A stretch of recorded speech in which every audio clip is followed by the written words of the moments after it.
Times now பத்திரிகையில் ஒரு செய்தி ஒன்று வெளியாயிருந்தது. அதாவது தலைவர் ரஜினிகாந்த் அவர்கள் கூலி படத்துக்காக 280 கோடி சம்பளமாக வாங்கியிருக்காங்க அப்படிங்கிற தகவல் தான் அது. தலைவர் தான் எப்போவுமே இந்தியாவில் அதிகமாக சம்பளம் வாங்கக்கூடிய நடிகராக கடந்த காலங்களில் இருந்திருக்காங்க, இப்போவும் இருந்துகிட்ருக்காங்க. கூலி படத்துக்கு ஒரு மிகப்பெரிய எதிர்பார்ப்பு நிலவுது.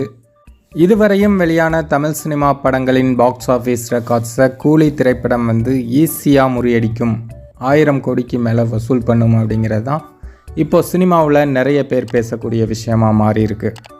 அடுத்ததாக தலைவரோட ஜெயிலர் 2 படமும் வரப்போகுது. ஜெயிலர் 2 படப்பிடிப்புகள்லாம் விறுவிறுப்பாக போயிட்டுருக்கு. 75 வயசுலையும் கூட இந்த அளவுக்கு நம்பர் 1 பொசிஷனில் அதுவும் அதிகமாக சம்பளம் வாங்கக்கூடிய நடிகராக இருக்கார் அப்படின்னா அது சூப்பர் ஸ்டார் ரஜினிகாந்த் அவர்கள் மட்டும்தான்.